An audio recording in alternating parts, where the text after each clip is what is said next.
evening and welcome everybody to the Canadian Football Fanatics YouTube channel, and thank you guys for tuning in for another Canadian Football Fanatics Weekly Show. Blake and I once again talking Canadian football on a Wednesday night. Blake, the season is dwindling down on us, buddy. There's only going to be a few more nights of this. Probably about 5 or 6 with Grey Cup in there. Maybe we'll do a Grey Yeah. Cup recap after that, and then the off season will be here. How the season has come and gone already.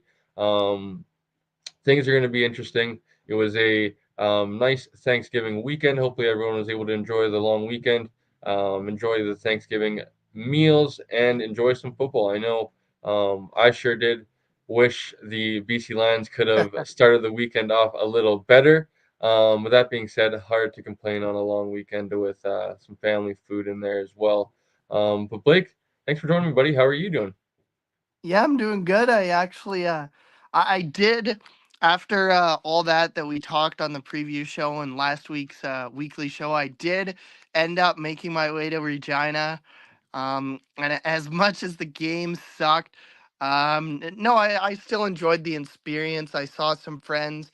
I saw the couple friends that I went out east with back in the summer, saw them again, and then I saw a few more friends that I hadn't seen yet this CFL season, so that was nice. And it's unfortunate the game went the way it did, but it was like, man, oh man, that first interception, like we'll get into it here in a 3 minute drill in a second, but that first interception really on was, you knew maybe it wasn't going to be the Lions' night. Like it hits like six different body parts and ends up in your end zone.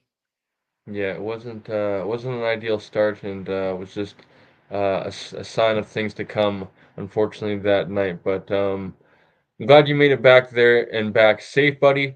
I saw you were back to the grind the next morning there, Sunday morning, calling hockey.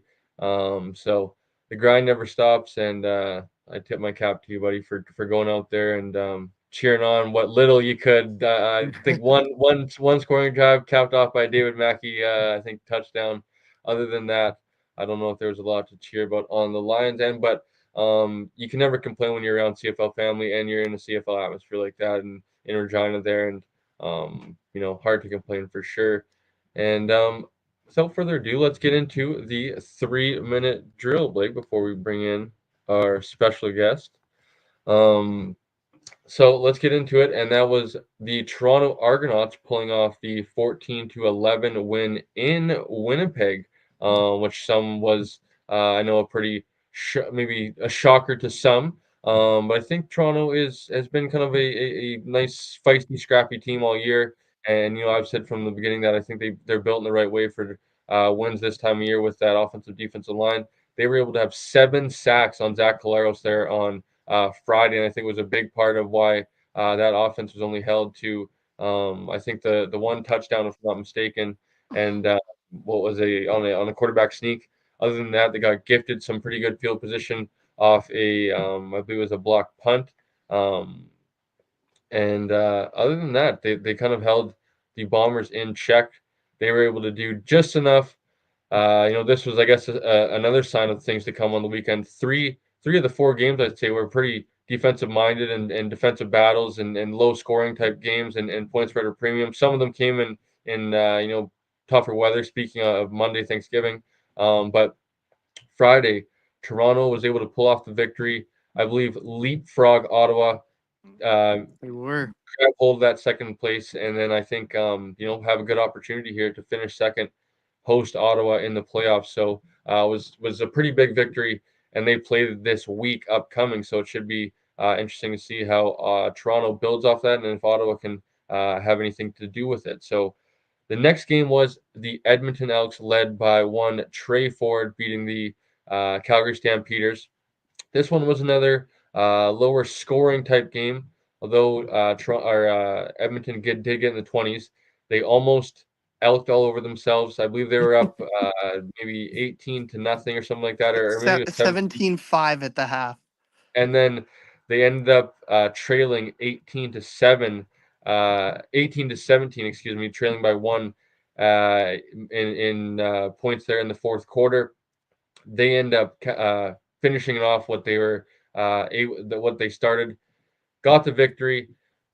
Not in playoffs, but it is, I think, a good victory for, Trey Ford, who didn't play overly well, but um, he can put a win in the win column. They can feel good about themselves as an organization, build on another victory here down the stretch that is under Jarius and Giroy, and I think is a positive overall, although it wasn't a pretty one. So that was the first game on Saturday afternoon, and that was uh, it was a tough one. Well, it wasn't a tough one because I actually wasn't able to see too much of this, but the next game was a tough one. Is kind of what I'm getting to.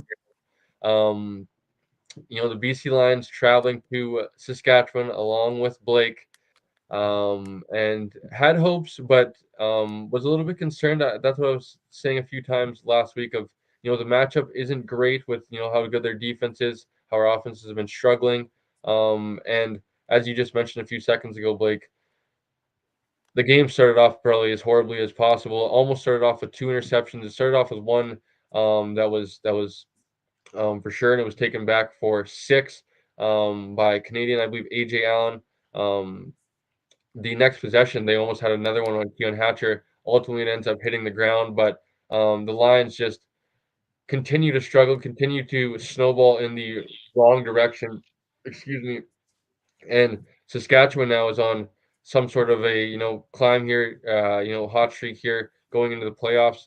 They still technically have an opportunity to leapfrog into first place going into the playoffs, Hmm. and we could go to Winnipeg in the West semifinal. I know you're very hopeful of that, so that we can see Winnipeg first potentially. But Saskatchewan looked great overall. Hard to really, you know, complain if you're on their end of things. Obviously, if you're BC, a lot to worry about. I think there's a lot of, holes in our boat. I've said for a few weeks now, in BC. So going to be interesting to see. Looks like Saskatchewan's going in the complete opposite direction. Winnipeg and Saskatchewan and BC is fluttering to make it into the playoffs here at now 8 and 9 onto the season. And the last matchup of the weekend was the Montreal Alouettes taking out the Ottawa Redblacks 19-12 on a very rainy afternoon in Ottawa. This was another defensive. You could probably, judging by when you tune into the game to start the game, it was almost looking like it was a torrential downpour out there. How bad it was raining, how heavy the rain was. Both offenses kind of struggled to maintain much, rhythm or any sort of success. Now, obviously, this was David Alexander's, I believe, fourth win as a starter with the Montreal West this season.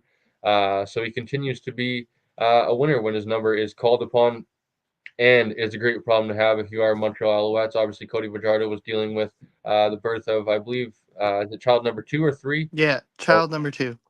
child number two, and ultimately they don't need to win the game, but they can lean on their backup, go to a guy like Davis Alexander, and in a sloppy game like that, he isn't the guy that cost them. It was a little bit close there at the end that maybe Ottawa was going to be able to make things a little bit interesting, but at the end of the day, Montreal continues to do what they've done all year, and that's just get wins, put them in the win category, and get on to the next week. And playoffs is nearing with, I believe they have, is it Two. BC, and then they host Winnipeg, so they have two more games, and then I feel like they've been waiting for the playoffs for so long, for the start they got out to, and now they get to kind of their eyes have been on the prize now. Playoff time is nearly here. I'm excited to see how that team responds when it's do or die come playoff time, and obviously we won't see them, I guess, because they'll get that first round bye. But that will end the 3 minute drill this week, Blake. What are your thoughts, buddy, on last week's action? Maybe go. You can go BC Lions. You can go anywhere you want. Yeah, I'll go a couple different directions. First, I'll start with the BC Lions. Especially being there in person. That was a very frustrating game because I think the Lions finished with, what was it, Cole, 6 turnovers, and the Riders ended up with 20. Including turnover on downs, yes. Yeah. And then they ended up with 21 points off turnovers. I believe all three of their touchdowns were on BC turnovers. Other than that, they kicked 6 field goals in the game. So the Lions defense, for the most part, if we're being completely honest, did well enough of bending but not breaking. Unfortunately, when there's that many turnovers to deal with, though, there's only so much the defense can do. That game was a lot closer than I think the score would indicate, at least for the first half, because it was 13-8 after the David Mackey touchdown. It was 16-8, I should say. The Lions were driving. They had a 3rd and 2 at the Saskatchewan 15-yard line or something like that, 20-yard line, somewhere around that area. They ended up giving the ball to David Mackey, who was stuffed. And I text you right away and I was like, Alex Hollins was open on that play. And you're like, well, yeah, dude, like it was a running play. Of course he's open. And I was like, no, like as in nobody was covering Hollins before the play was even snapped. It was just frustrating to watch. It's like, I understand the play is called. I even talked about that at the BC Lions on tap recording last night with our friend Nick Kowalski. I was like, I understand the play has been called, but at the same time, like if Nathan looks around, sees Alex open, he can audible that and like throw Alex the ball. He would have walked into the end zone. Unfortunately, that didn't happen. And then I believe the Justin McInnes fumble happened right after that, as well as the CJ Avery interception in the final seconds of the half. All of a sudden, it went from a 16-8 game to a 26-8 game, and the game was kind of over at that point for the BC Lions. The other thing I want to touch on is I feel a little vindicated, Cole, because I've been saying for the past 9 weeks that the Bombers can't win all of their games with just defense and special teams. And finally, a team walked in and they proved that. The Argos were able to do just enough to get over that Bombers special teams and defense, and they held the Bombers to just the one touchdown, a Terry Wilson quarterback sneak. Sergio Castillo as well had a very um, inopportune game by his standards. He missed 2 field goals, which turned out to be huge for the Bombers in a game they lost by 3. I'm really interested to see, not so much this week. I mean, we'll get into that later on in the show, but I'm interested to see what happens in week 21 because with that loss and the Riders win, I know it sucks for the Lions. It means that for the Western semi and the Western final, if they get there, they will be on the road. But the one thing that Riders win did is it meant there's going to be games that mean something in week 21 as the Bombers have to travel to Winnipeg in that CTV game and they're going to have to play all their starters. Like they can't just go into that game, play their backups and lose the game because if they do that and Saskatchewan wins, all of a sudden that first round bye that you kind of had the Bombers penciled in for is no longer there. Yeah, absolutely. Well said. It was an interesting week because of some of the, Toronto started it off, Saskatchewan winning in decisive fashion and making things interesting here in the next few weeks. So, I guess let's get into some news and notes. Blake, was there any news this week? There I is BC Lions news, but I think there's someone else that we should bring in that has some big news of his own. So, Coach, how you doing, my man? I'm I'm I'm doing good. Everything's Ye- good, man. Yeah, I bet. How about you? For anyone that hasn't seen the release yet, how come you? How about you fill our viewers in on what you got on? Bit of a collaboration with the CFL or something like that for the rest of the year.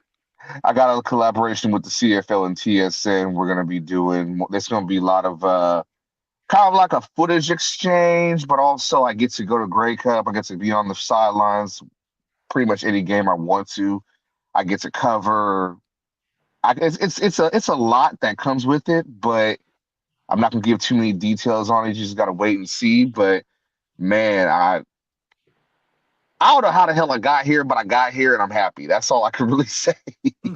Yeah, it's well, been a crazy journey. The three of us, Shane of course isn't here yet, but the three of us met like what a year and a half ago, and Hmm. like we came. I'd say the three of us are fairly close. Yeah. We finally met in person at the Western semifinal last year. The Lions against Calgary. You're of course on the show now, and it's crazy to see like almost a year ago to the day You were on the Rod Peterson show talking about like your CFL experience and getting into the CFL. So, what's this whirlwind of like the last 18 months kind of been like for you? You know what? Here, let me take these out. This is getting on my nerves. Uh, to be honest with you, it's been. Can you hear me? Yeah, we can hear you. All right. To be honest with you, it's been a crazy year for me. A lot of ups, a lot of downs. I didn't expect none of this to happen. I never spoke into existence. I'm very big on speaking things into existence, but I never expected none of this to happen, and it just did. And I've just been riding the wave, and I've had my ups, I've had my downs, but I never ever thought, wow, I'll be where I'm collaborating with the league and TSN with three, four other people, and we gonna make change and we gonna open the door for everybody else. Because that was my main goal was, hey, I want to make change for everybody. I want everybody to eat, and we've talked about that many a times. Yeah. So that's what it's been about, and I'm enjoying the ride, man. 18 months is crazy. It has like even just for Cole and I, like I know you can speak to this, Cole, too. It's like it's been a little bit less than a year and a half that you and I have kind of course had coast to coast gridiron to start with, and then we rebranded to what we are now, the Canadian Football Fanatics. Like you and Noah started like the first 3 4 weeks of the BC Lions post game last year, and then due to some like unforeseen stuff and whatever and time management and stuff like that, Noah had to step away, and you and I kind of started taking over that, and then we built this into a weekly show and a preview show and a post game show, and you have your Canada West preview with Matt Young and stuff like that. It's just it's amazing to think how much we've done in the last 17, 18 months, and it's kind of scary to think about what we can do here in the future. Yeah, absolutely, Coach. I guess where I want to come start with you is like congratulations, first of all, Coach. It's very well deserved, and you know, just I think, like I said, well deserved to a person that works so hard. You're always pumping out so much content and stuff like that. So it's for a reason. But you kind of talked about it, and that's what I wanted to ask you, and maybe you can go in depth a little bit more about it. But like, can you talk about it, well, like what that feels like for you, especially because like you kind of like play that like unk slash like coach role to like like us and a lot of the kind of people around the CFL community, right? So talk about kind of like being like that mentor to like us and people around the community that can look at you guys now as an example of like there's like a possibility now like to compare it to maybe like the streaming world, how like now the kids have seen like that boom and like there's been guys to look up to as now we're like kids that are getting into like now like your son's doing the reactions and stuff like that with you and stuff like that. Now he's seen like there's a possibility for like a route like I guess another future opportunity. So what does that mean for you and kind of how cool is that I guess for you to kind of be living that here in the next little while? Well, I'm glad that I can be the big brother to y'all. That means a lot. No, it's funny because I always have this mentality of if I'm gonna do something, I'm gonna leave divots. You gonna remember what I did. I never dreamed that this would happen. Anything that I've experienced this last year and a half or so, I couldn't imagine it happening. But to be a mentor, to be somebody that everybody can look to, and just I'm an easy person to talk to. If you got a question, I don't have an ego where I look at somebody as competition. I'm only in competition with myself. So if I could ever pass it on to anybody, man, be in competition with yourself. I don't look at anybody like, Showtime Digital or Preserve or anybody like that. I'm like, hey, I want to learn from y'all. And if I can pass that game on to y'all, anybody that's in the community, whatever, I want to. Because you're not going to be here forever. You never know what may happen. You know what I'm saying? So I want to make sure that I pass it along. I pass this free knowledge. I got my son doing stuff, and I just want everybody can eat. We just got to work together. It ain't got to always be I'm gonna undercut you to get what I want. No, if I'm I can't say what I want. So like I'm gonna say it. If I fuck with you, I fuck with you. If I don't fuck with you, I don't fuck with you, and you'll know that very clear. But 99.9% of the time, I fuck with everybody heavy, and I want everybody to win. So we're gonna leave it at that. Yeah, and I guess that's where we should probably actually extend another congratulations to the guys that will actually be joining you with House of CFL, Showtime. I believe it's CFL Reddit Hmm. and Persevere. So just super groundbreaking stuff for creators in the community and stuff like that. And hopefully, I'm super excited to see what you guys are having in store here, and hopefully, Blake and I are able to have a nice front row view at Grey Cup and stuff like that of what you guys got cooking up. So. Coach, is there anything that maybe you can like tease of what you got maybe in store, what you have maybe planned or anything like that, or any final thoughts on just the whole news that I know it's kind of been waiting for a while, but it just happened. So, is there any final thoughts, I guess, Coach? Uh, Plans wise, obviously, you know, we got the playoffs coming up. I got some stuff going on with that. I got plans for this weekend with my trip to Scamilton in Toronto. I'm gonna be vlogging that, and obviously Grey Cup. You never know what'll happen. Obviously, we gonna all get together, but you know, we gonna have some fun. And I honestly, to tell you the truth, I look forward to the off season because that's when like I get to have fun, try new things out. The season is the season. You know, there's so many damn games. There's so many things that are happening. You don't really get to you got to be at your best. I look at the off season and say that's the real season for me. So I'm looking forward to that. I don't take time off. I just keep pushing. So we're just gonna keep doing it. And honestly, if I could pass anything on to anybody, is you never know who's watching. Yep. Always put your best out there, no matter what you're doing. Cause I'm living proof, man. I've been doing this almost 4 years, and I ain't never thought none of this would happen, but it is. So we gonna keep going. Blake, any final thoughts for Coach? No, just that like we're so I know I said this on my Twitter earlier, but like we're so incredibly lucky to have you in our corner and have you kind of mentoring us and stuff like that. Like you coming onto this show, it's made it that much more better. So we really do appreciate it, and I guess we should talk about one of your buddies, Mr. Vernon Adams Jr. getting the start this weekend. Yes, yes, yes, yes. It's a long overdue situation. First, I want to say about that, I love y'all. And secondly, why the hell did it take so damn long for Vernon to finally start? Bro, why is Vernon finally starting after when it all said and done? Why the hell is Vernon starting now after Kid Canada was supposed to come in and fire this team up? What the hell's going on? I, They, I they I don't have an answer for you, Coach. they got a lot of egg Like on their face, Coach. like to I go. even said it. I said it was gonna happen. He's gonna lay an egg. Like, no, no, not y'all, but like, no, no, it's kid, it's Nathan Rourke. He did this in 2020, such and such. I'm not just a coach on YouTube. I'm a real legitimate football coach. I try to tell people you can't expect somebody to just come from the NFL where the game is different, the field is Mhm. different, the ball is different, everything is different. The timing is different. To come to the back to the CFL and make that adjustment. No, you had the MVP in your hands in Mhm. Vernon Adams, and you do this. What the hell's going on with y'all, man? Is it Rick? Is it the higher ups? What's going on, man? Talk to me.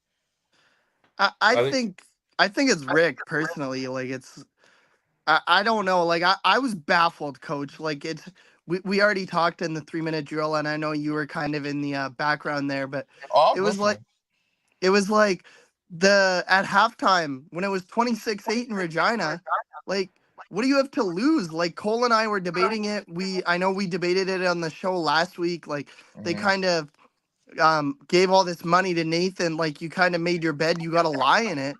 Mm-hmm. But at that point, like, what do you have to lose? Like, you're throwing away your home playoff game. At this point, it seems a lot more likely they're gonna throw away a chance at playing a home Grey Cup instead of starting Vernon Adams Jr. Like I don't get it. I really don't. Yeah, I think it's on Coach Campbell as well. Amar Doman went on a local TV show this morning, Coach, and pretty much said that like, and obviously he could be lying, but I think he's kind of a guy that when he does his talking, it's in terms of like marketing, before the concert kickoff and Grey Cup stuff like that. I think his appearance on the TV show today was probably to kind of like ease things down before the final home game here. Hopefully, get a good turnout because they're not going to get a home playoff gate and stuff like that. But he kind of he was asked the question of, does he kind of, put his hand on anything, and he mentioned that he leaves it all up to the coaching staff and stuff like that. And I think, um, just kind of when Blake put it in the group and stuff like that, and then we went all back and forth, and Shane just mentioned of kind of this is his Rick Campbell of. I feel like not reading the room is just how Rick Campbell has always kind of been. How I always remember his maybe I guess we don't really know, but his time as the BC Lions head coach of not understanding, situations of, when in, second and or I guess it'd be third and goal, and you have an opportunity to maybe go for it, and instead you kick these field goals that keep teams in the game, or some of these challenge situations that he's never been a really good challenger. I feel like he doesn't understand some of these situations as a head coach, and it cost his team multiple times. I think this is another one of not kind of understanding that Nathan was struggling a few games ago, and you probably should have made this move 2 or 3 games ago to save that home playoff opportunity. Now you've kind of it's a tough ask of Vernon as well because now he's gonna have to come in cold after I think it's been 8 weeks since he's actually 8 weeks. started a game. Yep. Um, and it's unfortunate because as Vernon mentioned as well, it's not there's a lot more, and as we've kind of mentioned as well, there's a lot more problems than just the quarterback play of late. There's the offensive line. There's the I think the one problem that VA would solve is the chemistry with the receivers. The defense is another one. He doesn't tackle, he doesn't cover, right? So having to ask Vernon to come in to a meaningless game versus Montreal, ask him to play well after 8 weeks off, I think is extremely unfair to do. But Vernon Adams has remained a professional. I would imagine he's prepared, like he's been the starter the last however long he's been healthy since I believe other side of Touchdown Pacific, if I'm not mistaken. So maybe 4 or 5 weeks now. So I'm interested to see how he comes in, but I just I think this team has much more problems than just the quarterback position. And I know Blake, you weren't able to join me on the post game show, but my confidence is definitely at an all time low going into the playoffs, regardless Yep. of who's at quarterback. I like that we're going to this that we're going to this. I just think it might be too little, too late. Unfortunately, going to this in your last game of the year. If he does well, I think that gives me a little bit more probably hope, whether it's Saskatchewan or Winnipeg. But regardless, you're going on the road. It's another tough ask to go into another environment, hostile environment on the road in playoffs and get a victory. So super excited for VA in this opportunity, especially at home. I know he'll get a good reception. He's been, I think, if it can, like I think he's almost been more like loved by the fan base from the situation, how he's handled it, from what I've seen online and stuff like that. So I'd imagine he'll feel the love when he comes out on Saturday. I can't explain how frustrating it is to see this team play the way they play. Against us, I was happy. I was happy as hell that they were laying an No, of egg. course. It's because it wasn't and watching the game, you could see there was no offensively, mainly for one, the timing was off. Yep. Nobody seemed to be moving on the same page, the same wavelength. Receivers were all over the place. Nathan to try to step up in the pocket, he's getting lit up. The offensive line all season long has just looked like, where am I going? Who am I blocking? Where am I going? What am I doing? There's no consistency. If you want to win, you should have stuck with me. Bird should have got hurt. I mean, let's be real. Injuries happen. But don't take the job away from the man and not give him a chance to show what he can do and fight. You put all your eggs in the basket with Nathan, you got to live with that. And the defense, I love RP. I think RP will be the next head coach, but something got to give. You Mm-hmm. Something's just not right. They're Coach, not pl- coach, coach. Yeah, I gotta ask you because I think we're all big fans of RP, yeah. and like if we're being honest for a second, how much of like scale 1 to 10, whatever you want to do it on, 100%, like how much would you chalk up to, you think, RP and what he's doing versus who he's got out there, his soldiers right now, like who he's got at his disposal, um, versus kind of like laying it at the the feet of the, as far as responsibility, um, like what do you kind of like, because the defense has struggled all year, and Hmm. it's been just frustrating because it's like what like it's almost like more puzzling because of what I think they were capable of. Like we seen what an RP defense was able to do in the They're last few lightning quick. seasons. They're lightning quick. They hit you. It's not Yeah, scheme. It's not scheme. It's the people he has to work with. It's the personnel. It's the injuries he's had to deal with. It's a lot of that people don't take into consideration. Granted, you could talk about scheme and say, "Oh, he plays too much this coverage. Oh, he's putting a lot of pressure on Gary to be the number one guy and have to lock down." Gary's done for what it was. Gary stepped up. Me and RP talked about it. He said Gary's got to step up this year and be a leader. Gary has. I have not seen anything wrong with Gary Peters. It's everybody else around that has to do their job and trust that the front line is going to do their job. The linebackers going to trust that the front line is going to do their job, and the secondary's got to trust that the linebackers and the front line are going to do their job. With them, it's like everybody's doing their own thing, but within the scheme, and Ryan has to try and keep it together. It's weird. I'm not used to this. So I'll chalk it up to injuries. I'll chalk it up to personnel.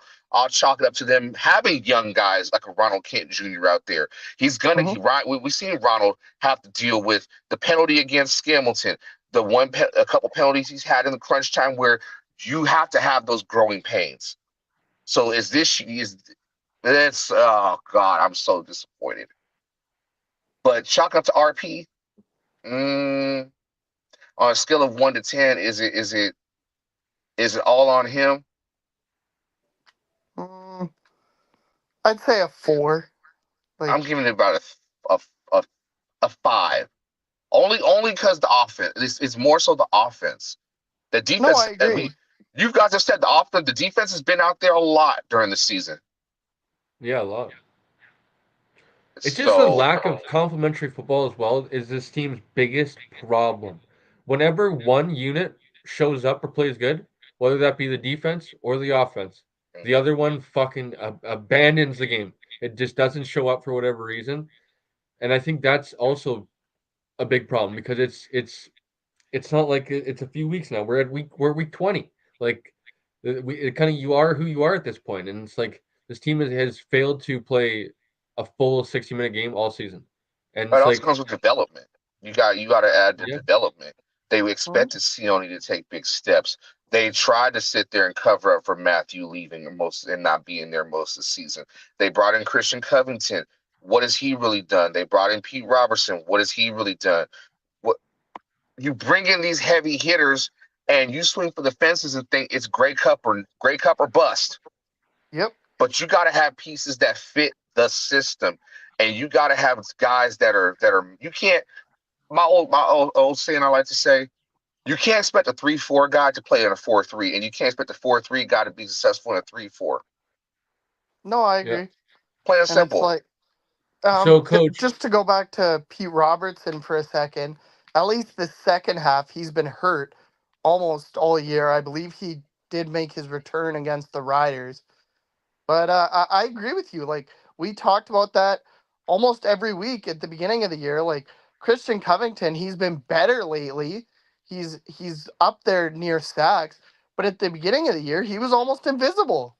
Hmm. And so it's just, Coach, I'm curious. We were talking a little bit offline.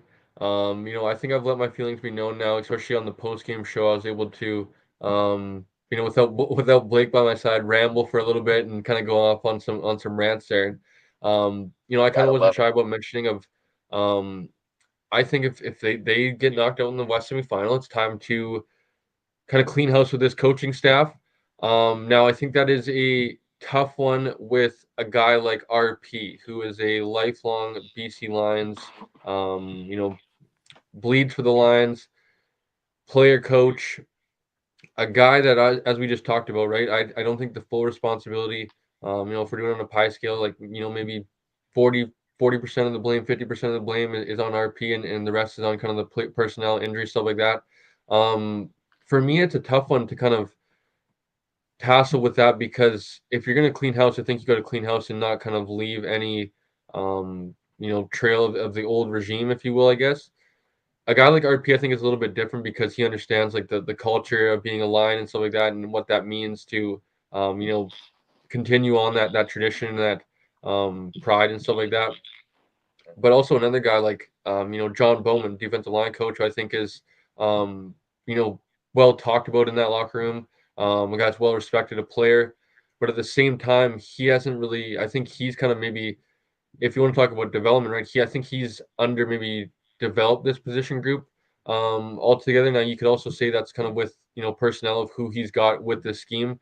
You know, year after year they've struggled at stopping the run, and that's been a big time, you know, like it's been noticeable in the last two times they've been knocked out of the playoffs, and in big Mhm. time games in the regular season where they've just got ran on, and they haven't really been able to do anything about it. So um we talk about sacks, and yeah, their sacks are getting up there this year, or excuse me, like they're getting up there, but the league as a whole, it's as is like at an all time low. And then you look at last year with obviously Betts doing a lot, but outside of Betts, you know, and Menard, who did, I think, had double digit sacks, they were kind of quiet once again. So it's kind of tough for me to kind of juggle those guys that have been, you know, highly talked about, well respected, but then I struggle with kind of bringing back those guys after they've struggled this year as a unit or not. But what are your thoughts on kind of like guys like that who are, you know, I think well respected coaches, and I don't think they'd be, you know, jobless for very long. I think they'd be able to catch on somewhere else across the league very fast. It's for me, how I look at it, it's destined for RP to be the head coach of the BC Lions. It's there. He's already the assistant head coach. He's already a defensive coordinator. He understands what it's like to be a BC Lions. He's, as he said, a lifer, but there has to be a new voice. It's time for a new voice, and RP has that voice where he commands respect. He commands work accountability. You see it from the defense. Now, Coach Bowman, I really don't know much. I don't really know. I've kind of seen a little bit from watching games. Player coach, great. Guys love him. Cool. Don't see him as head coach material just yet, but can he be a DC that complements Ryan? Yes, I could see that eventually, but he needs to develop. He's got to show that he can develop his own squadron and make them better and make them talented. You are what your record is. You are what the stats say you are. If the stats are showing, hey, we're good in this department, but we suck in this department, you pretty much suck in this department. You haven't gotten any better. So I need to see more from Bowman. But as far as RP, it's destined. If RP isn't the head coach, I'm gonna be super surprised. And it's nothing against anybody else on the staff. It's just Ryan's that guy. Not because I Yeah, got a good relation, not just because I got a good relationship. All that shit aside, it's that's what you wanted. He no, carries exactly. himself that way. He carries himself that way. He walks the walk. He talks the talk. You want somebody that can represent this organization to the highest of high, and I want to see a brother, obviously see a brother be a head coach. That's the play about that. But who else you gonna get? You gonna go get Chris Jones? You gonna get No. Milanovich? You gonna go? Are you gonna go get Law Police? If you go get Law Police, I swear to God, of these retreads, Yeah, I'm no, gonna be I pissed. agree. Like it's like Um, you know what's crazy though, Blake, to think about it, and maybe it's not a hot take now, and I think my opinion has changed slightly, so I won't kind of try to take as much credit, I guess, for this take. But as you remember, thinking back to our prediction year when you had Tyson Philpott obviously as MOP, I had my hot take of the year was if Rick Campbell didn't get it done, Ryan Phillips would be the next BC Lions head coach. You Now, did. obviously, we're in that predicament, and I am a little bit more hesitant. But I think, as Coach said, I think it is probably the most seamless transition to, you know, it's not any sort of interim tag. So you're not firing Rick Campbell in the season. You're able to transition your Not assistant head now, at coach right least. into a head coach role. He's able to, for the first season or even heck season 2 or 3, he can call the defense and kind of groom somebody into an eventual defensive coordinator who he trusts and is able to lean that responsibility on. But you know he can maybe be the DC / head coach and go get himself a guy like you know I guess maybe Buck probably wouldn't leave Winnipeg for an offensive coordinator role, but have his opportunity to choose who his offensive coordinator is going to be and kind of build his staff from there. But that would be another guy. I think we'll save the Rick Campbell replacement discussion for another show. But Blake, I guess any other Couple thoughts weeks. on kind of a long-winded Lions discussion here? No, I mean, I agree with Coach. I think it's a little overdue. It's like I said at the beginning of news and notes, like, why didn't you do this at the halftime of the game? Like at that point, you had to come back anyways to try have any hope of a home playoff game. It's frustrating because it's like the questions aren't going to be quieted anymore, and maybe we should temper our expectations, but the questions aren't going to be quieted at all if VA comes out and he has a bad game on Saturday. Like let's say the Lions lose and they go into the playoffs at 8 and 10, then what do? Like the Lions have a bye next week before the Western semifinal. Like, if VA has a bad game, who the heck do you start in the West semifinal? Like, they've They've ju- both been they've set playing bad. they've set themselves up in a very bad position Yeah, because no. you haven't really given VA enough runway. And this feels like when they try to rush Nathan back in 2022, he Yeah. got the second half of the last regular season game, didn't Mm-hmm. look great. Started the game versus Calgary, I believe, had a good game, but then went into Winnipeg, didn't look great, wasn't really mobile. Um, He was stuck and in the pocket all game. Yeah, yeah, because so his I ankle just was that bad. I think this is going to be um, a very an attainable obstacle, but this will be an obstacle for VA to get over for sure. Just having to um, get thrust into the lineup like this. And I think will even prove more to his character, who he is as a player and a person, if he's able to come out and perform. And I think probably just adds to his stock even more of like, I am that franchise quarterback. Whatever franchise wants to trade for me. I know we've kind of talked about if he has a good game here, gets into the playoffs and leads them. I believe actually a friend of ours, Jordan, mentioned to Farhand of what would happen. Blake mentioned of hell would have to freeze over, I think, before anything would change next year. I think that's probably true, just based on contract. Unfortunately, them kind of tying themselves to Nathan contractually, especially in the CFL, they're not just going to cut bait with a guy that's going to be one of the higher paid guys in the CFL next year. But I think will be an excellent thing for Werner's resume if he's able to kind of go here, put together a couple games, even win a West semifinal, get into Winnipeg, and who knows what happens there. Even a Beat the magical Cinderella story, Bombers. a Cinderella story here. If he could go on a nice heater, 4-game win streak or something like that, I think VA just writes his legacy and writes his ticket next year to wherever he wants, um, and much more. So, news and notes, I guess, boys. We're kind of going a little bit long-winded, but had some nice news to celebrate on Coach's behalf. Is there any quickly before we get into some picks here? Any other news and notes that come to your guys' mind across the league? I don't Buck think Buck Pier- so. Buck Pierce will be the head coach at Calgary. That really, Interesting. Yes, I'm very interested to hear that. But I think that would be a nice fit for him to break away from O'Shea and show that he can actually do something. Why not do it in the West? Stay in the West yep, and Calgary's got a They did. decent setup, but if they get Vernon, As That's I say, just it. get his quarterback and build around him. mm-hmm. But that's news Interesting, and notes. interesting stuff. So I think that will conclude no news and notes. Not a lot going into this week. Not a lot of practice reports and stuff like that. With the only 3 games on the Very docket this week. quickly, Yep. Javon did practice today. It's unlikely though that he'll play this weekend.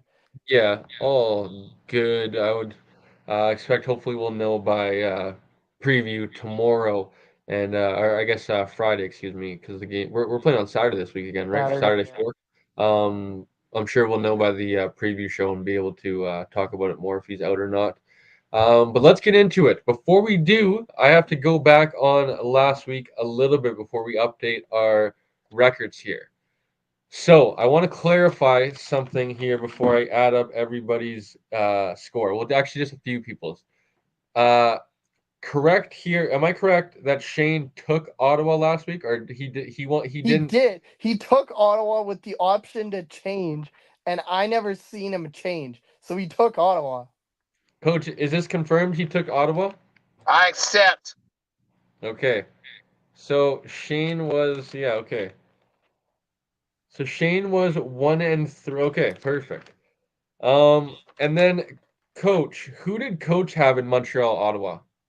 Ottawa. Yeah, I'll take that L. Coach, oh, I know, I know, I know, I you would have know. had a perfect week, Coach. I know, I know. Wait. He took the Diddler last week? Yeah, I took Who? the Diddler. Oh, damn. Oh no, my. Oh, did you take? Yeah, I chose the Diddler So yeah, he would have had a perfect week last week. because I needed the Diddler to do his thing. Not really, but I needed the Oh Diddler to yeah. win. To eliminate Yeah, Scambleton. but That's right. That's yes, right. Yeah. Okay. congratulations. So Coach was 3-1 then. 18, 26. Anything to see Scamilton fall. I'm still in the Oh, lead, Cole, because we both okay went 2 and then. 2. That takes our season standings to Blake. Yes, Blake is correctly still in the lead at 43, 29, and 2. Blake was 2-2 last week. I am in second place at 42, 30, and 2. I was also 2-2 last week. And Shane, by default, I guess, is technically in, I guess, third. We will tie Coach and Shane as of now in third. Shane is 34, 32, and 2. He was actually 1-2 last week. And then the best last week, Coach at 3-1, is now 18, 26, and 2 on the Not a season. bad record. All I gotta do is break even. If I could just get 26 and 26 or whatever, I'm good. Okay, so we have, is it this week and next week, correct? Yeah. Yeah. So Okay, so that's that is not interesting. possible because there's only 7 games left. Shut up. Well, no, I'm, that's I'm, possible. He only needs 6 wins. I guess, yes. yeah. Okay. So Coach has room for error. He has 1 loss remaining in the next 2 weeks.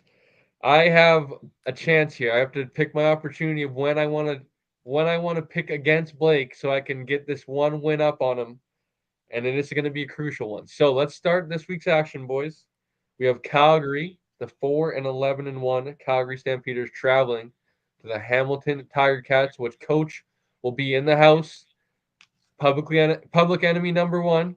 Mm-hmm. Coach, since you'll be there, who do you got and why? I'm going with Calgary, and I'm gonna be in all red. Love it. Blake, who do you got? I'm gonna go with Scamilton in this one. I know they don't Fuck have you, Blake. as much to play for, being eliminated from the playoff picture, but I want to see. I bet it's happened in the CFL before, where a team has gone winless on the road, but I highly doubt it's happened in Calgary Stampeders history, and they are 0-7 on the road going into this game. Matt Schiltz started last week. Everyone, including us, I will admit, including us, was clamoring for Matt Schiltz to start for the Stampeders, and all he did was come in and suck, pretty much. Like, he wasn't much better than Jake Mayer. The only reason the Stampeders had that lead late in the game was because of a Trey Ford interception that almost gifted the Stampeders a touchdown. He was able to drive the Stampeders down the field where they had a shot to win the game from the 5-yard line, and he overthrew it. Like, the Stamps are the Stamps this year. We constantly talk about the Elks elking over themselves. That's the Stamps right now, and I think Hamilton is the better team. I believe this is Hamilton's last home game of the year, so they'll send their Scamilton fans home happy. Mm. So before I go, I did forget to mention Shane did send in his picks this week, so we will not dock him nor penalize him this week. Coach, close your Mm-hmm. ears. He did pick Hamilton this week in his picks. Mm. So that is 2 Hamiltons to 1 Calgary. I went back and forth on this one. Should I go against Blake here? Is this an opportunity? At the end of the day, I don't think I can put my faith in Calgary and their quarterback situation. I think as long as Bo Levi Mitchell is playing, he's going to be the best quarterback, might be the best player on the field, arguably. I think is it JB's playing or no? Uh, we'll see when the depth chart comes out Debatable. tomorrow. Very, Yeah, because he played last week. I hate Yeah. I hate that that's a question. What have they done to James Butler? Um, yeah, I just think Bo Levi Mitchell will hopefully be able to do enough versus Calgary in that team that I think has both teams are kind of auditioning for I think next year and players wanting to keep roster spots and all that sort of stuff. Coaches wanting to keep their jobs.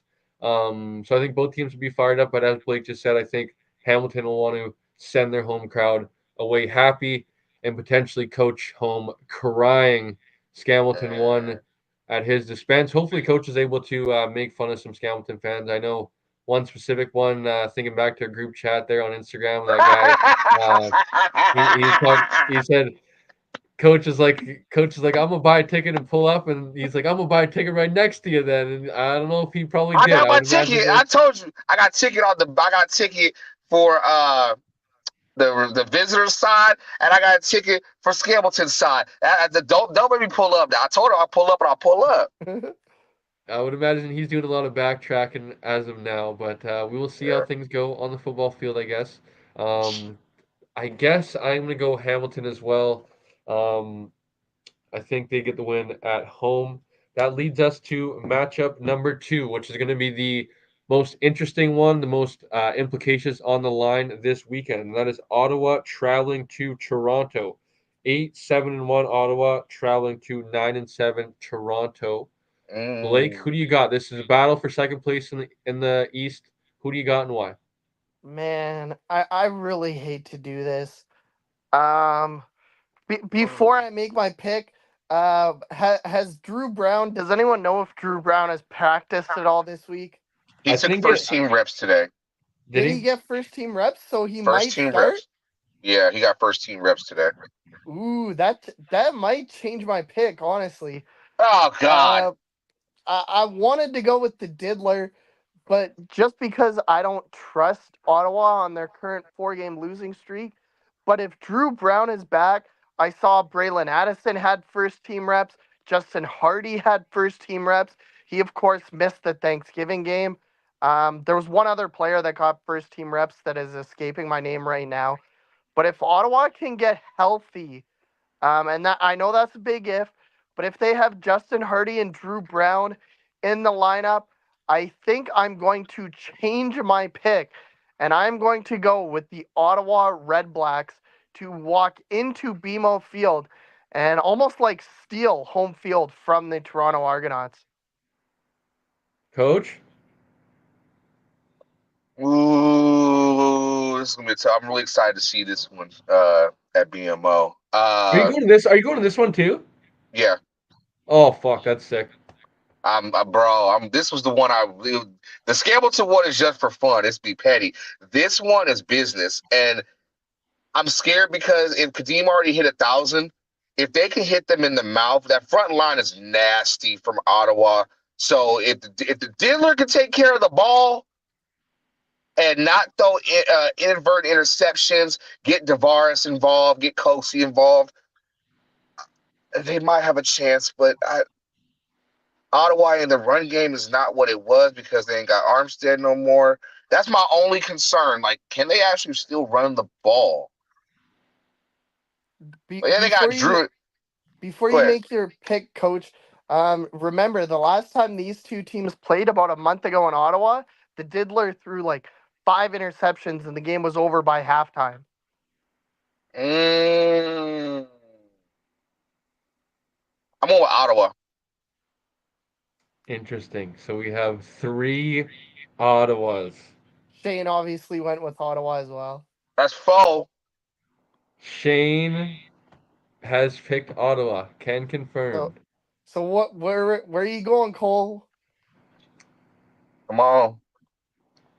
I think this is my opportunity right here. Ah, I this guy.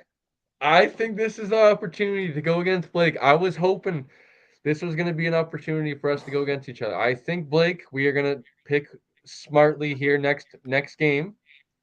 I think, unless you're going to maybe give me one, hopefully maybe. Um, Toronto, man, they are just. I've said all year they are built in the right way. Offensive, defensive line. They're going to get home. They're coming off 7 sacks on Zach Collaros. Yep. They're going to protect their quarterback, and they're going to run the rock with Kaneem Carey. They're going to open up run lanes, and they have even three backs. Like Daniel Adebayo is a nice rotational Mm-hmm. back. Um, I would love for them to have another like guy in the receiving core, like Yes. a legitimate guy. Like when on second and 7 and 8, you can throw him a stop route, and he's going to get separation and come down with that ball, get you the first down. That's the only thing that scares me about this matchup is Ottawa's defense maybe being able to get some pressure, and then Toronto's weapons not being able to create enough separation on the outside.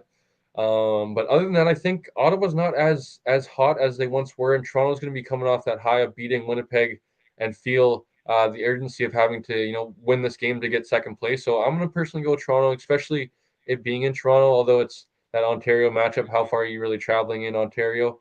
So Ottawa's I will probably go going to with take a bus to the game. I will go with Toronto. Although it does pain me to go with one Chad Kelly. I will say that I am rooting for all 52 other Toronto Argonauts on Saturday, Yep. Saturday afternoon. So, boys, last matchup of the weekend. 3 games this weekend has the Montreal Alouettes, I believe, led by Cody Fajardo, should be back in the lineup. I know he was at I would practice. think so. Yeah. Um, led by one Cody Fajardo, traveling out west to take on the drowning BC Lions right now. BC Lions, uh, very struggling the last, I would say, 8-9 weeks of the season. Really don't have an identity. Continue to just not look like the team that I think they are, or maybe that they're capable of. Excuse me, I guess I should say. Um, I will start this one off. Like I will make this one real simple, as I mean, we are going to be on the same page here. I hope, anyways. I am taking the Montreal Alouettes. I have no confidence in the BC Lions from this point on.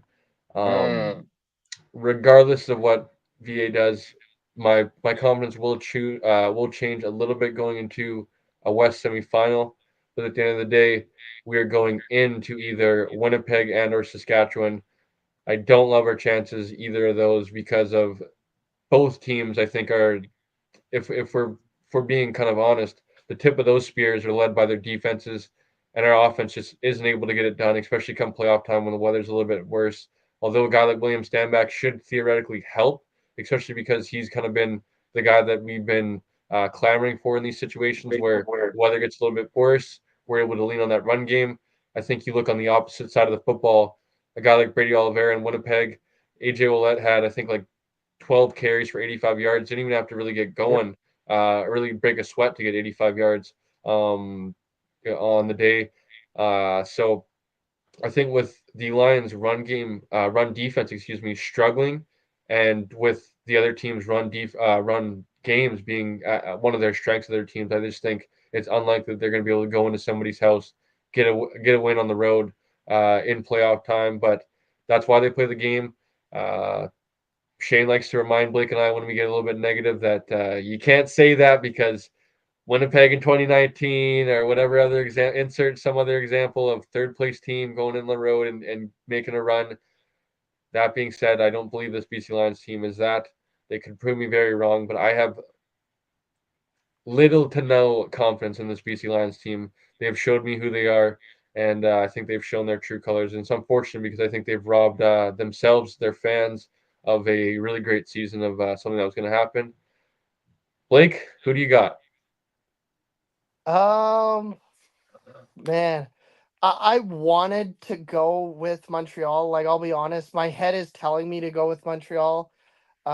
Even like half my heart is telling me to go with Montreal. But for some reason, I still want to go with the Lions. The Alouettes, and I'll give you two reasons. Number one, the Alouettes are coming into this game on 4 days rest. They played on Monday. Tuesday was an off day. I believe they did not practice today either, because I believe CFL standards say that you have to have at least 2 days off. So I believe they did not practice today. They'll practice tomorrow. They'll fly out on Friday, and then they play the game on Saturday. And the other thing is, I don't know what kind of lineup the Alouettes are gonna field. Like, I agree with you. I think Cody Fajardo will start on Saturday. I think the only way he doesn't start is if he starts week 21, and I don't think they'll do that. Because you can't sit him both weeks. You sat him last week. If you sit him this week and next week, plus the bye week, that's over a month that he sat before the Eastern final, and that's way too long in my opinion. Um, man, this is the point where Cole either overtakes me for the lead, or like you can pretty much crown me going into next week. But for some reason, I don't know why, but I'm gonna pick the Lions in this one. Like, it's like, especially with the Alouettes going over the three time zones, only having 4 days off in between. I think the Lions are somehow gonna pull out a close one in their final regular season home game. It's okay, Blake. You're where I was 4 weeks ago. In denial. In denial. It's the first step. Whatever. As soon as you come over to our side, it's okay, Blake. It's gonna be a long off season for you and I. Lot of discussions, that's for sure. That being said, all jokes aside, Coach Shane has came in from the sidelines. He also has BC, so we have 2-1 right now. This could be another 3-1 for everybody but Cole. Who do you got on Saturday? I got BC for the win, and Vernon's going to throw for 300 over 300 yards. BC for the win as well. As a fan, I would love to see it. I am not going to hold my breath for this BC Lions team anymore. Week after week, I pick them and they continue to lose, so I just can't do it anymore, boys. I hope that they prove me wrong. For the sake of our picks, I will sacrifice myself. I will fall on the sword, Blake, for this BC Lions team to get a victory. If Crown that's what me, it, crown me. that's if that's what it takes, I will fall on the sword. That being said, I will also take if they lose and I get a win on you, and then it's crown me, baby, because it's going to be a lot more crowning to do after next week, and hopefully I pull away in next week's 4 matchups that we have to pick from, and that'll be interesting to finish off the year. I guess maybe are we gonna? I guess maybe playoffs will be a separate Yeah, that'll be sick. record of themselves. But that'll do it for week number 20 CFL picks. Coach, before we get you out of here, just want to congratulate you once again. Give you all your kudos and all your respect, man, because you deserve it. For everything that you do, like I said, the all the stuff that you're pumping out and from behind the scenes, understanding kind of what goes into people from the outside of things just think you press record, you hit end, you upload a video, and everything that goes on behind the scenes. of how much work has to go into putting into a YouTube channel, putting out content the way you do, and your schedule and the way you grind, even in the off season, as you mentioned too, with you liking that part of the season where you're able to set your schedule of when you're posting and stuff like that. So just want to give you your kudos because you deserve it so much, Coach, and you're opening up, like you said at the beginning of the show, doors for everybody else, and it's not all just about you and yours and what you're kind of able to bring in, and it's about everybody else in the community and growing this game. I think it's something that we all share on this channel, on the show, of just trying to grow this Canadian football game because how beautiful the game is, and the athletes number two deserve of that platform, kind of like the NFL. Of I think of big thing of why I wanted to start this of, and hopefully I think is going to be a big thing of coach and what they're doing over with this program now, the content creator program with the CFL and TSN of you know kids that are coaches' sons age, 10, 11 years old. They're just not instantly brainwashed because they the new Madden game came out, or they see NFL being shown on TSN and stuff like that. Now hopefully they can open up YouTube, and one of coaches reacts pops up into their algorithm, and they're able to come across the CFL that way and stuff like that, and really get a love for the game and really grow this next generation because we have a good product up here in Canada, and it's not it's enough being in the shadows of the NFL and everything that's going on down south. So, Coach, any final thoughts before we get you out of here? When it's all said and done, I want to leave my ultimate goal is to leave something where people can watch it and go, told it like it was, and he's funny. And that's all I ever wanted to do. It was never what it's become, but I'm accepting my role. And hey, I want all of us, like I said, I want all of us to eat. It's possible. We all got to do our parts. I'm doing mine. And I appreciate everything that y'all have said tonight. It means a lot. And we got a lot of work to do. So I'm just going to keep working. Yes, sir. Yes, sir. Safe travels out east, Coach, and make sure you give those Scamilton fans shit. All right. I've been at the top of my motherfucking life. It's going to be a Uh, party. I love it. Safe travels, Coach, and we'll talk to you All next right. week. I'll see you guys next week. Love y'all. See you, coach. Love you. And that was the one and only Coach Phil from Coach Phil Reacts, etc. All the good titles, deep in the game. You know him, your favorite coach in the CFL. Thankful, as I know you mentioned, thankful for Coach and everything that he's done for you and I, and being a part of our platform here that we've created, and him being a part of every Wednesday night talking CFL football. It's been a lot of fun going back and forth. I think Coach is a great part of a great thing for this sport and this game because of his enthusiasm and how he stands on his his takes and his business, right? Of if he feels a type of way, you can feel a type of way as like you can feel a different type of way as well. He's very open to other opinions, but he's going to feel his type of way because that's how he feels, and I think that's genuine and authentic, and it's good for our game and our league. So kudos to Coach. Can't give him enough, hat tips, everything, shout outs. We will see him soon come Grey Cup. Hopefully it's one of our two teams, I guess, in the big game, and it's not Winnipeg. I think we could probably agree on that. ABW. I think we can probably agree on that. Although it would be hard to, I think, root against if Winnipeg was to do it, root against that greatness and everything that they have in store to do. So I think that brings us to Cullen Cup time. BCFC Cullen Cup Championship. I just changed the banner because there's only one game, so we might as well talk about the other one. But Yes, BCFC PFC playoffs.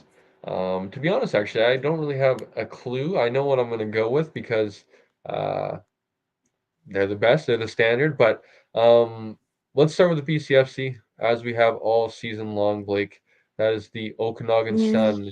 Yep, hand palm, face palm, excuse me. Okanagan Sun beat the Valley Huskers, punching their ticket to the Cullen Cup this Saturday in the Apple Bowl in Okanagan.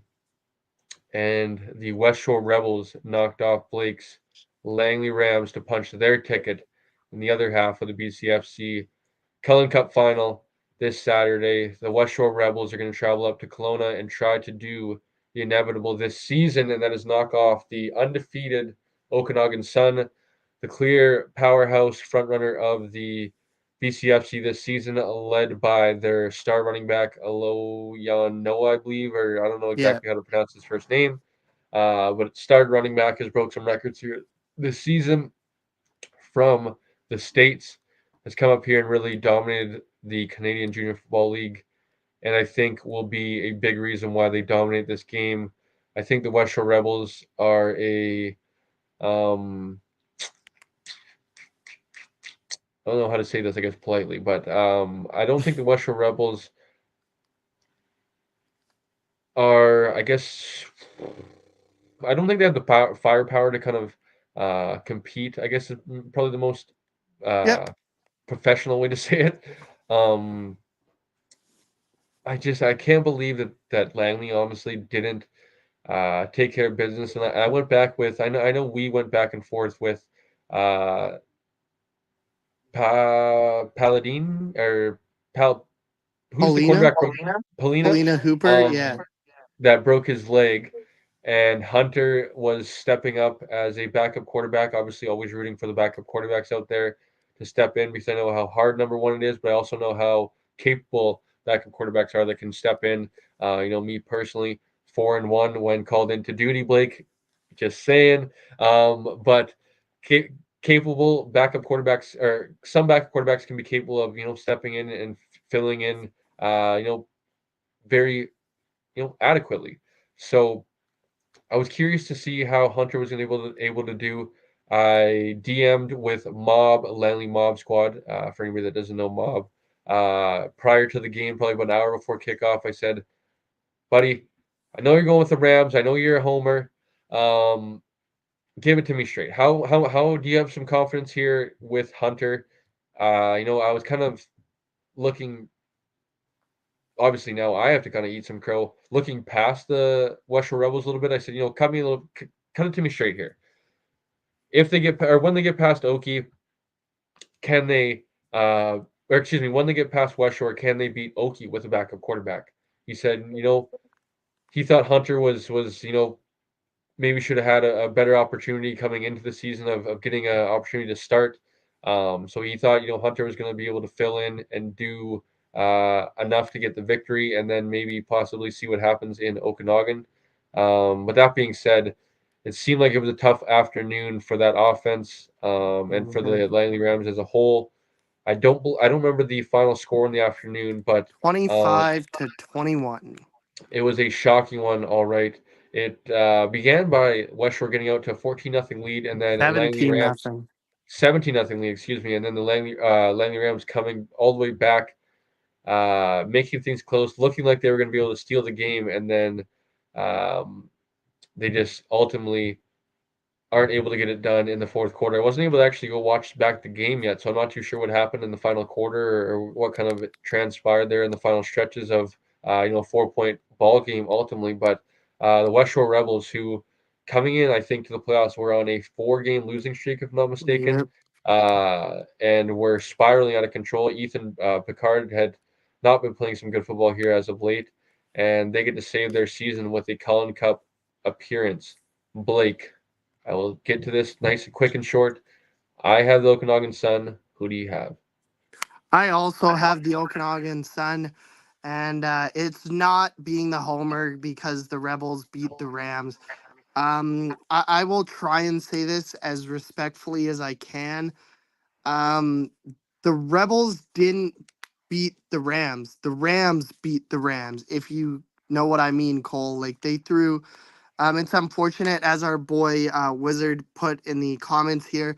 Hunter threw 5 interceptions in this football game, 3 touchdowns. As we mentioned, they fell behind 17-0. They were able to come back, take a 21-17 lead, as he ended up throwing for 350 yards, 3 touchdowns on the day.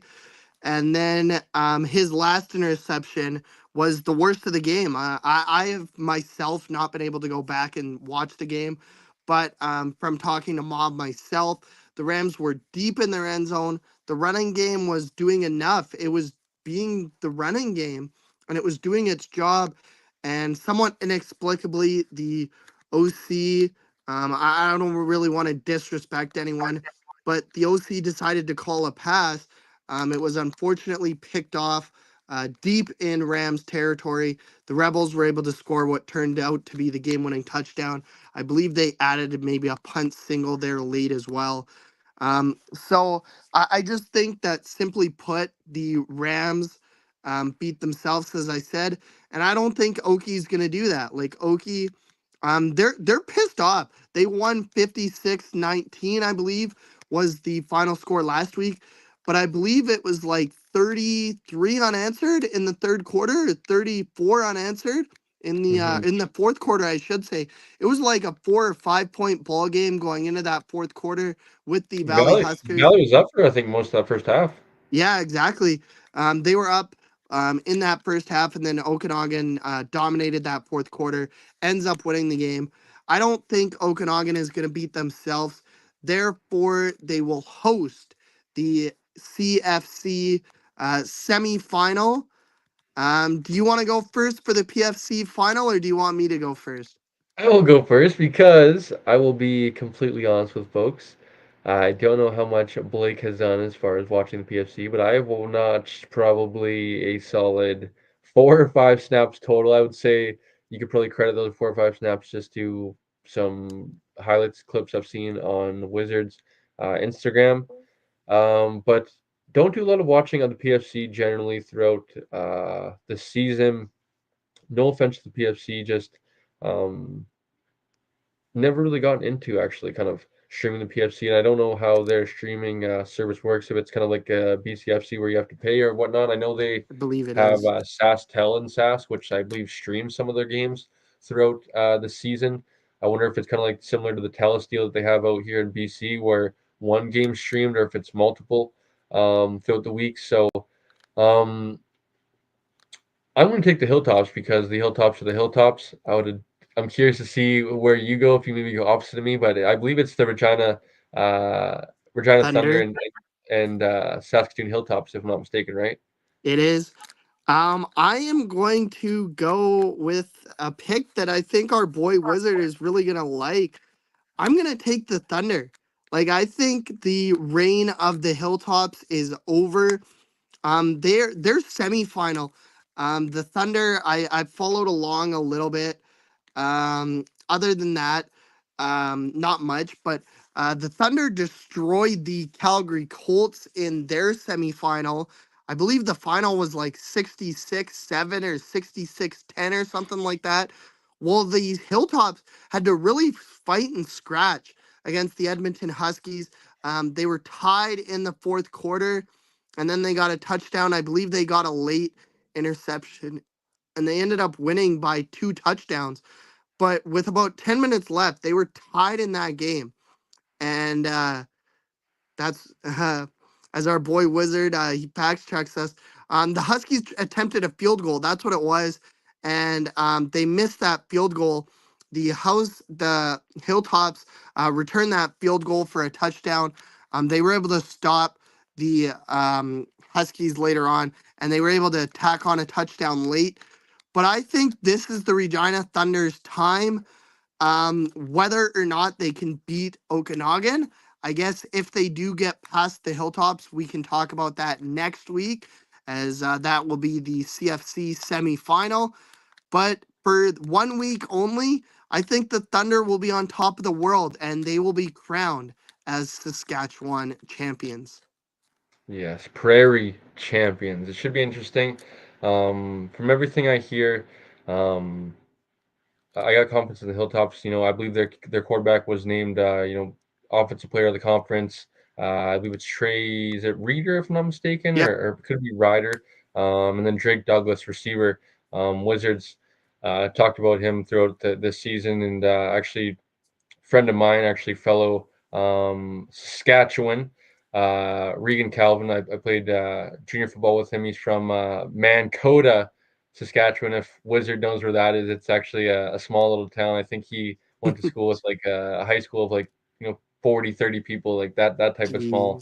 Jeez. Um, he mentioned of knowing this Drake Douglas guy and saying how good he was and how talented he was. So from everything I hear, they have some very talented players, and I think they should um, the Hilltops. They're the Hilltops, the standard of junior football. That's what they've been for as long as I've known.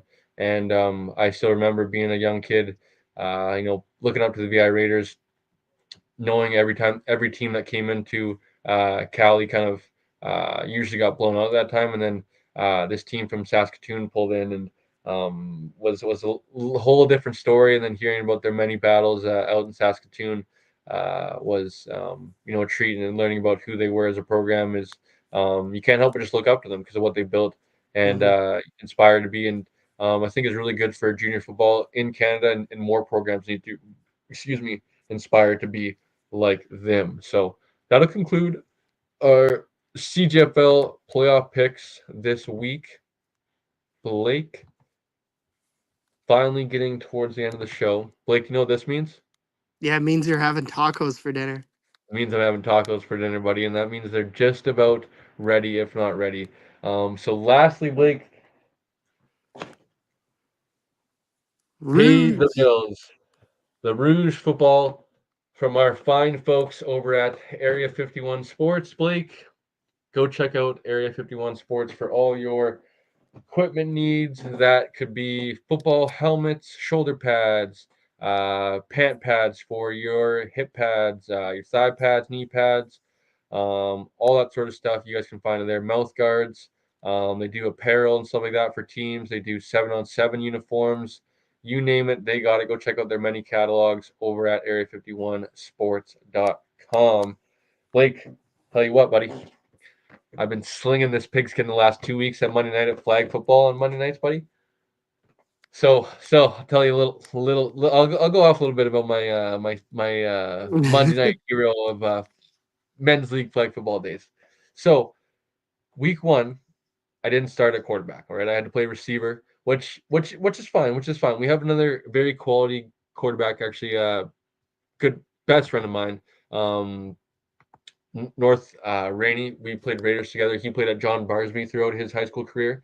Um, was a All Canadian receiver. Now somehow we roles reversed for week one. He's actually a former high school quarterback, but we didn't have a great week one.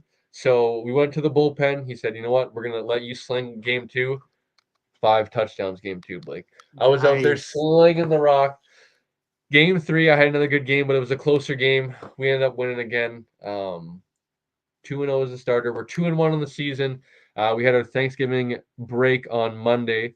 And then I think the season has one more week left and then playoffs, Blake. So we're hoping Nice. we're hoping this is kind to me, and I'm able to throw some more touchdowns. Win the fall flag football season, that'd be fun. Usually we get a little gift card or something as a team, like $100 cactus, and we go out for like drinks, and that gets us one drink a person, and then it's Pretty like a much. scam. But other than that, buddy, is there any final thoughts before we get out of here? People tuning in on Instagram, appreciate everybody. I see Coach Prep Chuck was actually tuning in. He commented over on Instagram. Wizards is, of course, doing his nonsense, beaking off about the PFC and the Saskatoon Hilltops. But any final thoughts? Yeah, just quickly, I'm glad you mentioned Jay Prepchuck. I will give you guys the high school update very quickly. I know that you went to the John Barsby Nanaimo game last weekend. That did not turn out so well for you guys, unfortunately. A big defeat there. We also suffered our first Canadian defeat on Friday night. Long story short, Who? we it was to Terry Fox, and we had some players make some questionable decisions, and I will respectfully leave it at that. Ultimately, Terry Fox was the better team on that night, so I will give them their props there. It was a 24-20 final. So that dropped us down from second to sixth in the province. But I know the team is very pissed off about that result. We are going into Cloverdale on Friday afternoon in what I don't know if you know of this account, but the last drive, Cole, they have dubbed this the BC game of the week, and it will most likely determine first in our conference going into playoffs. So a big game this weekend, and the Hayaks, they want to prove that they are the team that everyone thought they are this year. And last week was just kind of a bump in the road. Hopefully it doesn't happen again, and we'll get rolling again on our way to playoffs. Interesting. How many more weeks before playoffs, Blake? Just this one and then playoffs? No, there's three more. So this week, and then there's two more, and then playoffs start the week of what will be the CFL Western and Eastern finals. Interesting. I forgot that usually in BC, BC high school are the last players playing in the province come to BC high school. Subway Bowl, I believe, is what it used to be called. I don't know if it's called that anymore. I think they It is lost not. that. I believe it's just the BC High School Championships now. What a shame because the Subway Bowl was a great name for it. So, Blake, that'll end. We talked about it. CFL, we talked about CJFL, we talked about BC High School. I will be back tomorrow night with one Matt Young from Canada West TV. He's been actually on the call the last 2 weeks. Has called the Saskatchewan, I forget, game, and then he called Regina last week. I think he's on the call once again, but it was actually his birthday today. We were planning on Happy recording. birthday, Matt. Happy birthday, Matt! Indeed, we were planning on recording on Wednesday night, but just for Matt's sake, this week wanted him to go out, celebrate his birthday, not have to worry about anything. I think he's going out for some dinner. And then tomorrow we will film a show after I get off work. Let's get that to you guys Thursday afternoons, and then hopefully Friday morning you guys are able to consume that. Getting into the weekend of Canada West football that is back after the Thanksgiving bye week. I know it was a little bit weird without the picks, without our weekly show. It was nice on my behalf, I'll tell you that, to have the week off of having to not prepare for a show, stuff like that. But it's back to the grind, buddy. I have to put together a few graphics before I go to bed, eat some tacos, and get up and do it all again. But I will be back tomorrow. Blake and I will be back Friday. We haven't talked about it in cement yet, but Blake, is there a specific time you'd want to do our preview show? Yeah, probably as I said, it's an afternoon kickoff on Friday. It's 3:30. So like 8:30 I would think works best for me. That could probably be perfect because that could be a cool little segue. Actually, honestly, I think UBC plays at 6 o'clock. If I'm not mistaken, the game should end by about 8:30. Could be a cool little post game afterwards as well. Quasi Canada West post game slash BC Lions preview. Since damn BC Lions, I tell you, have me pissed off, Blake. Um, Post game show is not positive, Blake. As I'm sure you just heard as a few minutes ago when I picked Montreal. My mentality is not positive right now anymore, buddy. I have changed. I'm hoping that they're going to prove me wrong. I would love to be proven wrong in this situation right now. Like I said, Blake, I am the willing soul to fall on the sword right now of this team. If they're able to go with it, get motivated, whatever you got to do. Please, dear God, just don't get bounced in the first round because we are going to have a long off season of a lot of questions, Blake. A lot of questions, buddy. And I'm here for it, but it is going to be a long road, man. So should be an interesting one. Stay tuned. Blake and I will be back Friday night. Can catch us Wednesday night, Thursday night, and Friday night this week, folks. Get your games in as always, and then catch us once again next Wednesday night. So Blake signing off for me and you. Like, comment, subscribe as always. When you guys subscribe, hit the notification bell. You guys get notified every time we go live or upload any sort of video. Catch you guys tomorrow, and we'll see you guys next Wednesday.